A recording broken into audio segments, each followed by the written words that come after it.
Hello everyone, this is Priyanka Jakhar and I hope you are all are doing well. और उम्मीद है कि आप सभी अच्छे होंगे, कुशल मंगल होंगे। तो आज की इस वीडियो में हम ईटीटी काडर की हम बात करेंगे। तो देखिए, पिछले काफ़ी दिनों से आप सभी ने एक बात नोटिस की होगी, चाहे आप ईटीटी 5994 के कैंडिडेट हो, चाहे आप ईटीटी 23 के कैंडिडेट हो, आप सभी ने एक बात बहुत अच्छे से नोटिस की होगी कि इस टाइम इन दोनों रिक्रूटमेंट पे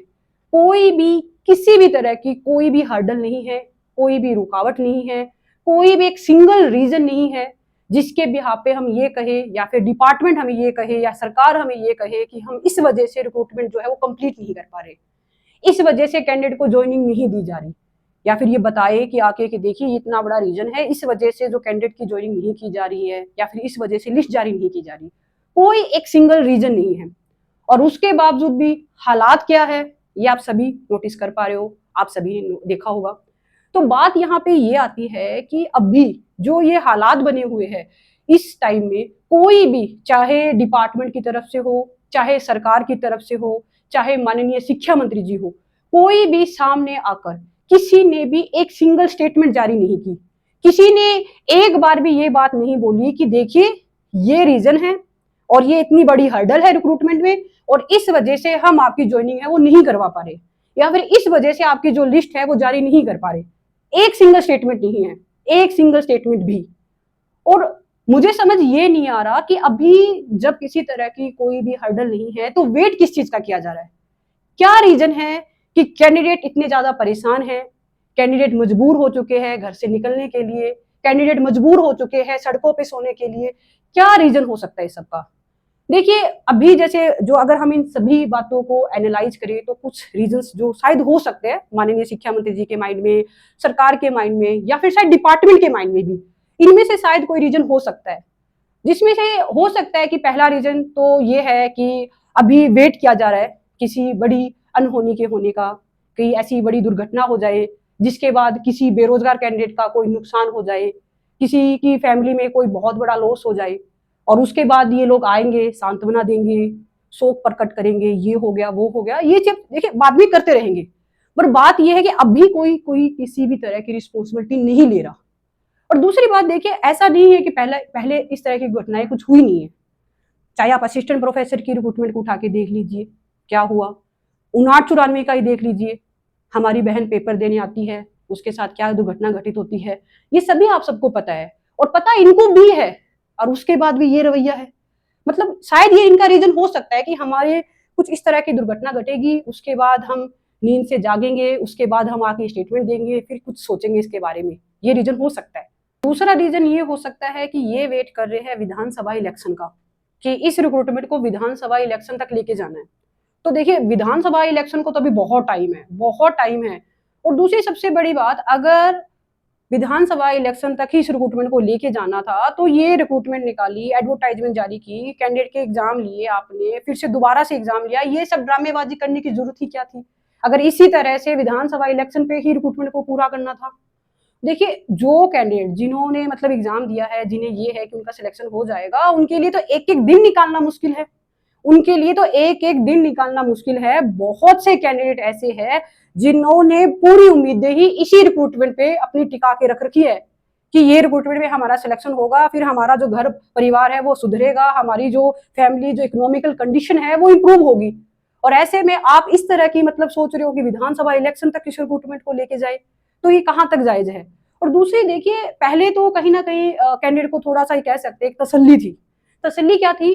कि कोर्ट केस चल रहा था, तो कहीं ना कहीं ये था कि चलो कोई बात नहीं, कोर्ट केस चल रहा है, कोई किसी तरह से कुछ भी नहीं कर सकता, हाई कोर्ट में स्टे थी, तो सबको कहीं ना कहीं एक कह सकते हैं कि कैंडिडेट मेंटली प्रिपेयर थे कि एटलीस्ट चलो कोई बात नहीं, ये केस है सॉर्ट आउट हो जाएगा, उसके बाद रिक्रूटमेंट कंप्लीट हो जाएगी। माननीय शिक्षा मंत्री जी की स्टेटमेंट आती है कि जैसे ही ईटीटी 5994 पे जो ये कोर्ट केस है ये सॉर्ट आउट हो जाएगा, उसके जस्ट बाद जो आपकी जो लिस्ट है वो जारी कर दी जाएगी। मतलब जो ईटीटी 5994 की लिस्ट है वो ऑलरेडी प्रिपेयर है, जैसे ही केस हटेगा उसके जस्ट बाद जो लिस्ट है वो जारी कर दी जाएगी।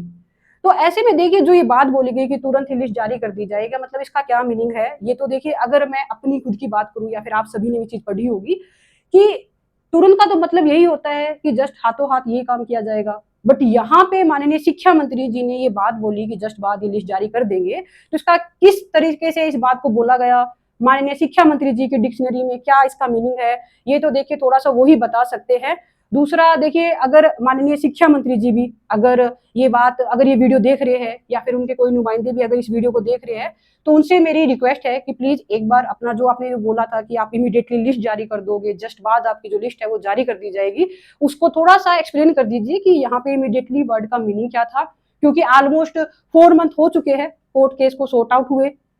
जो एग्जाम है वो भी रिकंडक्ट हो चुका है, डॉक्यूमेंट स्क्रूटनी भी फिर से हो चुकी है। तो अब यहाँ पे कहीं ना कहीं देखिए कह सकते हैं कि कहीं ना कहीं डाउट होता है कि जो बातें जो बोली गई थी वो कितनी सच थी और कितनी झूठ। देखिए तीसरा रीजन क्या हो सकता है, तीसरा रीजन क्या, खुद ये पब्लिकली आके ये बयान दे सकते हैं, खुद माननीय शिक्षा मंत्री जी पब्लिकली ये बात बोल सकते हैं। क्या बोल सकते हैं कि देखिए जी, हमारे पास तो ऑलरेडी जो टीचिंग स्टाफ है वो एक्सेस में है, मतलब ऑलरेडी हमारे पास एक्स्ट्रा स्टाफ है। जहां पे हमें एक टीचर की जरूरत है वहां पे ऑलरेडी 2 से 3 टीचर ऑलरेडी काम कर रहे हैं। तो अभी तो हम ज्वाइनिंग नहीं दे सकते, जब टीचर्स की कोई भी कहीं पे भी वैकेंट सीट हो जाएगी उसके बाद हम यहाँ पे कैंडिडेट को ज्वाइनिंग देंगे, तो आपको तब तक वेट करना होगा। तो यहाँ पे सबसे बड़ा क्वेश्चन अराइज होता है कि ऑलरेडी अगर आपके पास एक्स्ट्रा स्टाफ था टीचिंग का, तो आपने वैकेंसी का नोटिफिकेशन क्यों जारी किया,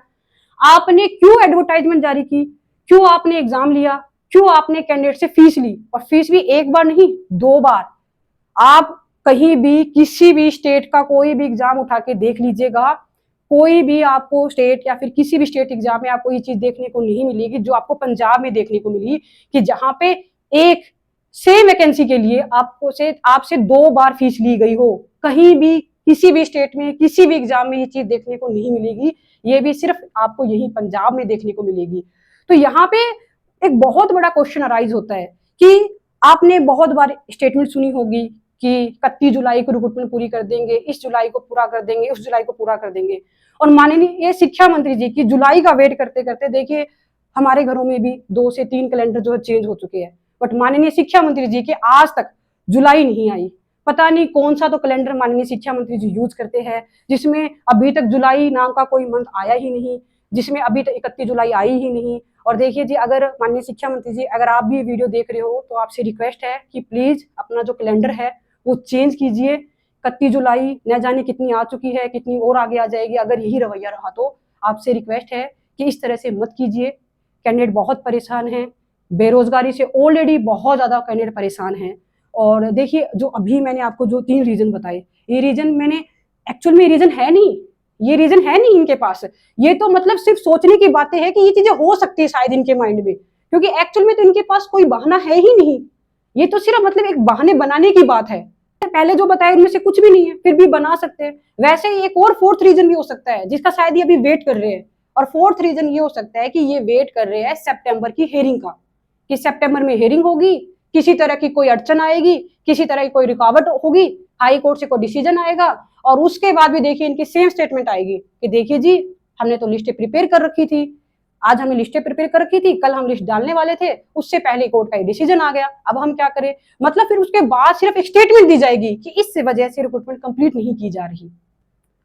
तो मेरी यहाँ पे माननीय शिक्षा मंत्री जी से, डिपार्टमेंट से, या फिर कोई भी रिस्पॉन्सिबल पर्सन जो कुछ भी इस रिक्रूटमेंट के लिए कुछ भी कर सकता है, उन सभी से मेरी हाथ जोड़ के रिक्वेस्ट है पूरे काडर की तरफ से कि प्लीज इस रिक्रूटमेंट को कंप्लीट कर दीजिए, कैंडिडेट को ज्वाइनिंग दे दीजिए, क्योंकि सभी कैंडिडेट देखिए बहुत ज्यादा परेशान है। कैंडिडेट ऑलरेडी बेरोजगारी से ग्रसित है, बहुत ज्यादा परेशान है। तो प्लीज जो कैंडिडेट ने हार्डवर्क किया है एटलीस्ट उन्हें उसका रिजल्ट दे दीजिए, क्योंकि अगर आप चाहो तो माननीय अगर शिक्षा मंत्री जी चाहे तो आज की डेट में ही, आज शाम से पहले कैंडिडेट की ज्वाइनिंग हो सकती है,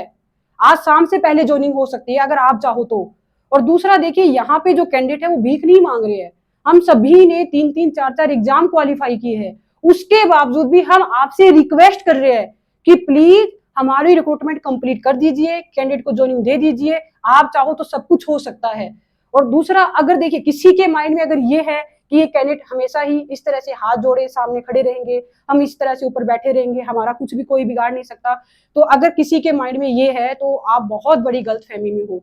आज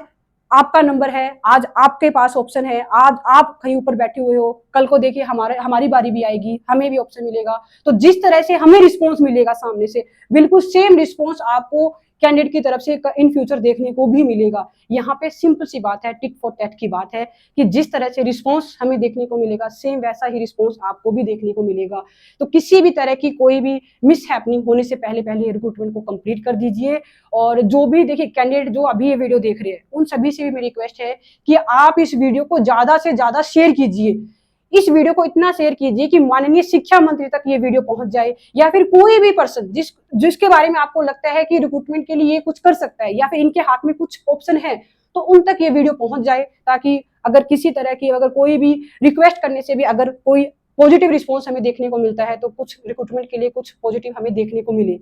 और इसके अलावा देखिए बहुत से कैंडिडेट मैसेज कर रहे थे कि मैम आप सपोर्ट नहीं कर रहे हो, यूट्यूब नाट चुराने कार्डर को सपोर्ट नहीं कर रहे हो। तो देखिए यहाँ पे क्या है, मैं सपोर्ट क्यों नहीं करूंगी, पहले तो मुझे आप ये बताइए, मैं सपोर्ट क्यों नहीं करूंगी? मैं खुद आपके साथ, मैं खुद एक कैंडिडेट हूँ। मैं आपको चलो मान लेती हूँ, मैं आपको सपोर्ट नहीं कर रही, मैं अपने आप को तो सपोर्ट करूंगी। मुझे भी तो रिक्रूटमेंट कंप्लीट चाहिए। हाँ, कुछ देखिए पर्सनल रीजंस की वजह से कहीं ना कहीं कुछ देर सवेर हो रही है, बट ऐसा बिल्कुल भी नहीं है कि मैं अपने पूरे कार्डर को सपोर्ट ना करूं। बिल्कुल मैं आप लोगों के साथ हूं, हम सभी एक साथ हैं और पूरी यूनिटी के साथ इस रिक्रूटमेंट को कंप्लीट भी करवाएंगे। बहुत जल्द ज्वाइनिंग लेंगे और बहुत जल्द हम सभी स्कूल में मिलेंगे, और उम्मीद करेंगे कि सरकार की तरफ से भी हमें बहुत जल्द एक पॉजिटिव रिस्पॉन्स देखने को मिलेगा। और आप सभी से भी रिक्वेस्ट है कि मोटिवेट रहिए, बिल्कुल पॉजिटिव रहिए। बहुत जल्द हम सभी स्कूल में मिलेंगे, बहुत जल्द आपकी ज्वाइनिंग होगी। और अगर आपको लगता है कि ये वीडियो आपके लिए हेल्पफुल रही है, तो इस वीडियो को सबसे पहले तो देखिए